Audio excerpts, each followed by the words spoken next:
Halo guys, kembali lagi di Bubble. Kita mau bahas satu match, satu topik yang sangat luar biasa tentunya, yang baru aja selesai tadi subuh jam 4 dini hari, yaitu Timnas Indonesia Under-23 yang berhasil melaju ke semifinal lewat drama adu penalti.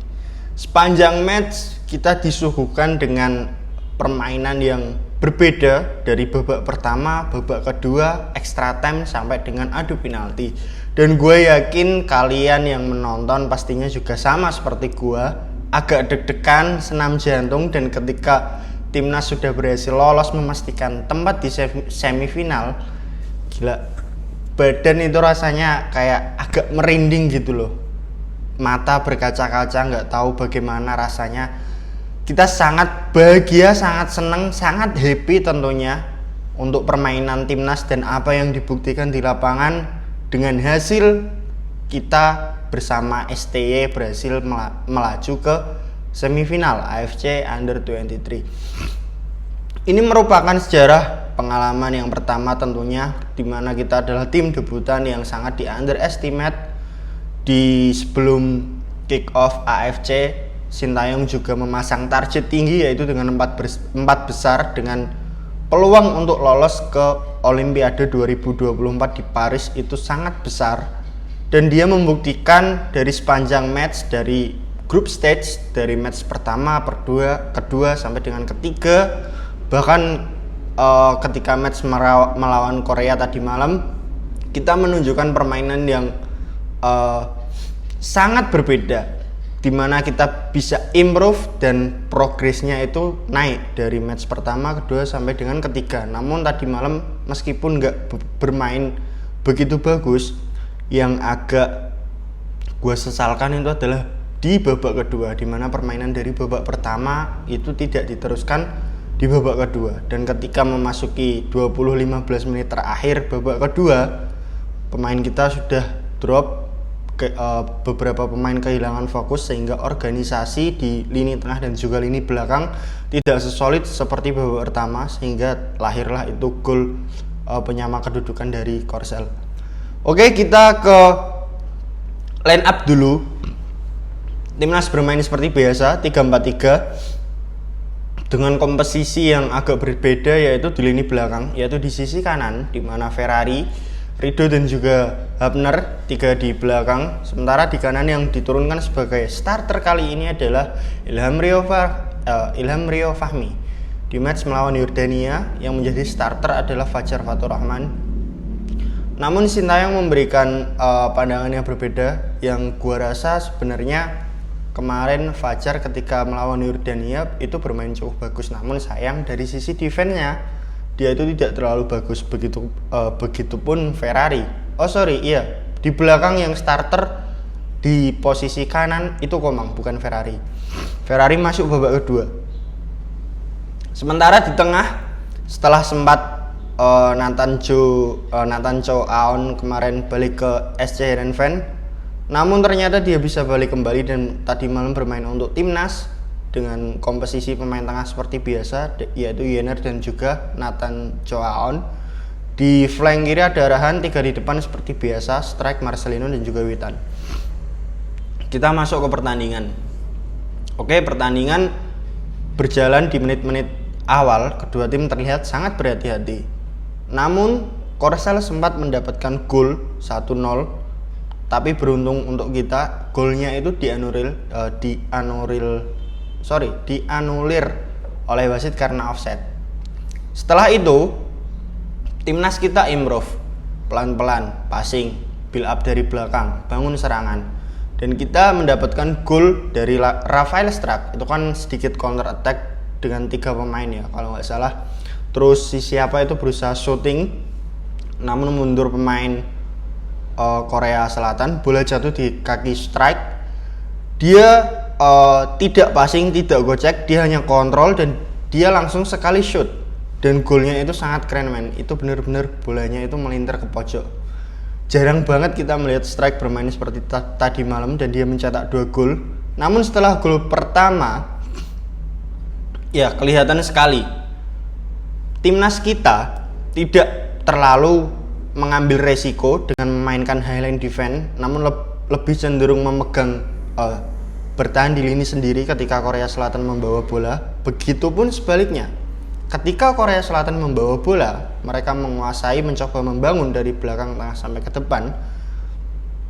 Timnas kita lebih menunggu, namun ketika timnas kita berusaha untuk nge-build up serangan dari belakang tengah sampai ke depan, Korea pun melakukan hal yang sama, yaitu mereka lebih menunggu di babak sendiri. Artinya adalah kedua tim ini bermain sangat hati-hati. Karena Korea tahu, meskipun timnas kita adalah timnas debutan, tapi di grup stage kita memberikan permainan yang luar biasa, hasil yang luar biasa. Tentunya adalah ini sudah dianalisa oleh para tim pelatih dari Korea, sehingga mereka tidak terlalu ingin mengambil resiko dengan pressing maju ke depan, namun lebih bertahan di babak sendiri. Dan dari segi permainan di babak pertama, ya kita bicara babak pertama, kita itu lebih banyak peluang, 3 kalau nggak salah. Seharusnya minimal babak pertama itu kita bisa mencetak 3 gol. Peluangnya Marcelino itu kan kombinasi antara Marcelino dan juga Strike. Dia itu sudah hadapan-hadapan dengan kiper, yang biasanya Marcelino ketika di depan gawang, dia finishingnya itu keren. Dalam artian dia itu setiap di depan gawang, setiap mendapatkan peluang, dia bisa mengkonversi peluang itu menjadi gol itu sangat sering. Namun di match tadi malam dia sedikit underperform dan mendapatkan 2 peluang kalau nggak salah di babak kedua sampai extra time juga.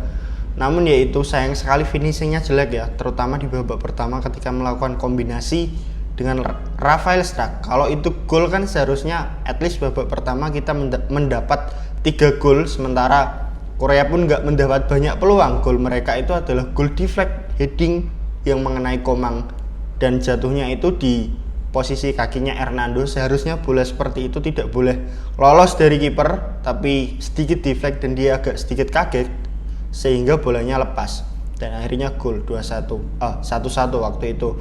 Gak lama setelah itu menjelang akhir babak pertama, Yener mengirimkan bola direct ke depan.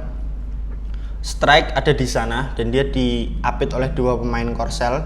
Namun pemain Korsel salah antisipasi sehingga Strike dia geser ke kiri mencuri bola itu dan dia langsung finishing dan finishingnya keren. Gol lah 2-1 untuk timnas kita. Memasuki babak kedua, yang sangat gue sayangkan adalah kita kehilangan fokus di babak kedua. Dalam artian ya di 15-20 menit pertama babak kedua masih lumayan lah, cukup imbang. Namun Korea memasuki babak kedua, mereka mencoba untuk keluar karena mereka tertinggal dan mereka lebih ngotot bermainnya daripada babak pertama. Mereka lebih mengambil resiko sehingga terciptalah beberapa peluang. Mereka melakukan kombinasi passing cepat, passing antar lini, dan timnas kita cenderung menunggu di babak sendiri. Sebenarnya nggak ada masalah, cuman yang jadi masalah adalah efektivitas dari transisi kita ketika menyerang, mendapatkan peluang transisi ketika counter attack itu tidak seberbahaya babak pertama. Nah, di 20 menit terakhir ketika pemain Korsel mendapatkan kartu merah dan itu sangat layak merah, kali ini wasit sedikit berpihak, nggak sedikit sih, dari keputusan-keputusan yang dia buat itu lebih menguntungkan kita. Dan gua lihat wasit ini kali ini lebih fair daripada wasit-wasit sebelumnya. Kalau kita bandingkan dengan match pertama melawan Qatar ya jauh, ini lebih objektif lah, dan keputusannya itu detail-detail kecil diperhatikan sangat teliti. Red card itu layak red card, sama kayak kasusnya ketika Ramadan Sananta nginjek kaki dari pemain Qatar, itu persis kurang lebih sama. Nah, seharusnya ketika kita unggul jumlah pemain, kita lebih bisa memainkan tempo, memainkan rules, memainkan game plan sehingga tidak kecolongan. Namun yang terjadi adalah pelatih Korsel dia mengambil resiko dan melakukan beberapa pergantian. Dia bermain dengan 2 line, yaitu 5 pemain di belakang dan 4 pemain di depan. Dimana ketika mereka melakukan transisi dari counter attack, itu core-nya adalah dengan 4 pemain di depan ini. Ketika dia memasukkan pemain nomor 10 itu yang speednya cukup kencang, dan itu yang beberapa kali mengobrak-abrik pertahanan kita, terutama dari sisi kanan ya. Sisi kanan ini sangat tidak konsisten, dimana di sana dipasang Rio Fahmi, Fajar babak kedua masuk, namun ketika extra time dia diganti karena dia sangat underperform, berbeda sekali dengan match ketika dia melawan Yordania. Bahkan kalau dari fighting spirit itu lebih bagus dari Rio Fahmi. Namun yang jadi masalah dari Rio Fahmi adalah ketenangan itu yang tidak dia miliki.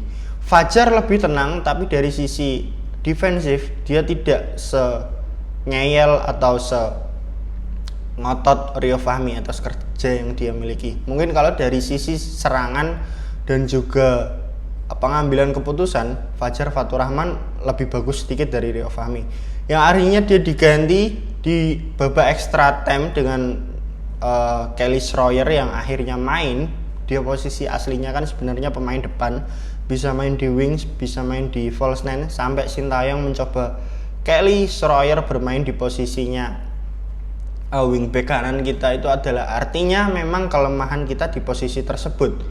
Berkali-kali Sintayong mencoba untuk merubah dari Rio Fahmi, Fajar, Ferrari maupun Komang yang masih absen down. Yang gua rasa ini harus lebih dievaluasi oleh Sintayong. Entah gua nggak tahu siapa pemain cadangan yang bisa mengisi pot posisi tersebut. Yang gua tahu adalah ada Bagas Kava. Dia adalah wingback kanan juga ya. Tapi gue nggak tahu, dia nggak dicoba oleh Sintayong sama sekali di turnamen ini. Ya kita nggak ada yang tahu apa yang ada di pikiran Sintayong dan juga game plan yang diterapkan. Apakah cocok dengan para pemain, kita juga nggak ada yang tahu. Tapi yang kita lihat adalah bahwa sisi kelemahan kita adalah dari sisi kanan, dan berkali-kali itu dieksploitasi oleh para pemain Korea Selatan. Gol kedua kan terjadi melalui serangan dari sisi kanan, di mana pemain kita mengambil sekali, tidak mengambil jarak, sehingga gampang sekali dilewati oleh pemain Korsel. Dan speednya pemain nomor 10 itu yang mencetak gol kalau nggak salah itu sangat kencang, finishingnya bagus. Di sisi kiri sih gua nggak begitu khawatir karena ada Pratama Arhan yang sepanjang turnamen kali ini dia bermain sangat bagus, sangat konsisten. Salah satu pemain dari timnas yang sangat konsisten adalah Arhan dan juga Rido. Dan di belakangnya Arhan itu masih ada Hapner. Ya, emang yang paling risky adalah di posisi pertahanan sisi kanan kita. Tapi kabar baiknya adalah di sepanjang match itu, meskipun harus melalui extra time dan juga sampai dengan drama adu penalti, tapi timnas kita, para pemain kita menunjukkan mental untuk bounce back, dalam artian mereka skor berhasil disamakan ketika pemain Korea bermain dengan 10 pemain, dan itu kan agak sedikit menekan mental para pemain. Namun dengan mereka bisa menahan sampai dengan extra time, dan di fase adu penalti itu sampai dengan 11 menendang, 11 atau 12 menendang gitu, 12 kalau nggak salah. 13 karena yang nggak masuk 2.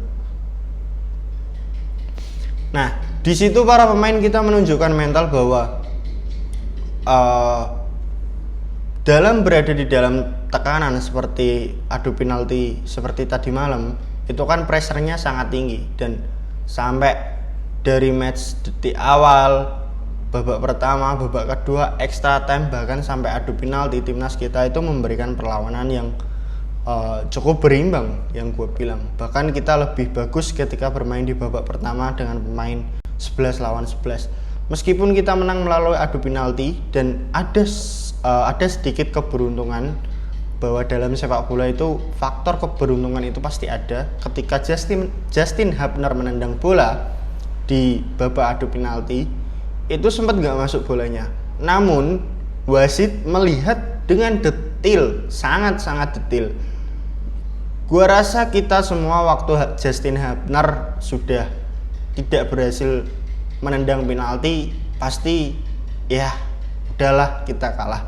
Tapi ternyata wasit melihat detail bahwa kiper itu sebelum Justin mengambil bola sudah terlebih dulu maju melebihi garis kiper, dan itu memang tidak sah. Kalau kita lihat dari cek VAR yang dilakukan, itu jaraknya itu sangat tipis.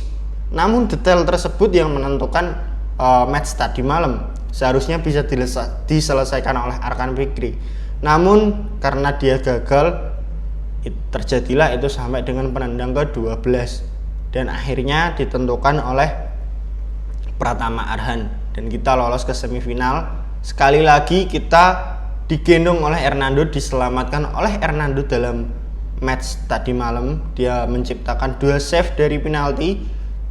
Tapi ya kalau kita lihat itu sebenarnya kan penaltinya baik dari pemain kita maupun pemain Korsel, dia itu mengambil sisi sebelah kiri kiper semua. At least kalau agak bisa improve sedikit, Hernando seharusnya bisa tahu kalau dia mengambil kiri terus itu harusnya minimal dia bisa save 2-3. Tapi which is good karena ujung-ujungnya kita lolos juga, dan lawan kita nanti either Uzbekistan ataupun Arab Saudi, ya kita nggak perlu takut karena kita sudah membuktikan melawan Yordania, Australia dan juga Korsel kita sanggup kok untuk melawan, dan kita bisa memberikan perlawanan dan bahkan bisa menang. Dan di babak semifinal nanti gua harap Sintayong memberikan motivasi pada para pemain yang underperform tadi malam, terutama dari pemain Liga 1. Itu sangat kelihatan mereka tidak bermain sebagus ketika melawan Yordania, tapi win is win dan kita sangat mengapresiasi dan sangat bangga, sangat senang tentunya sampai kita rela begadang hingga jam 4 subuh. Oke, sementara itu dulu.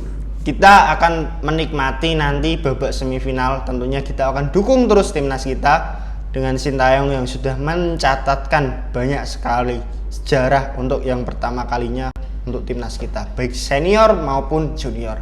Thanks for watching.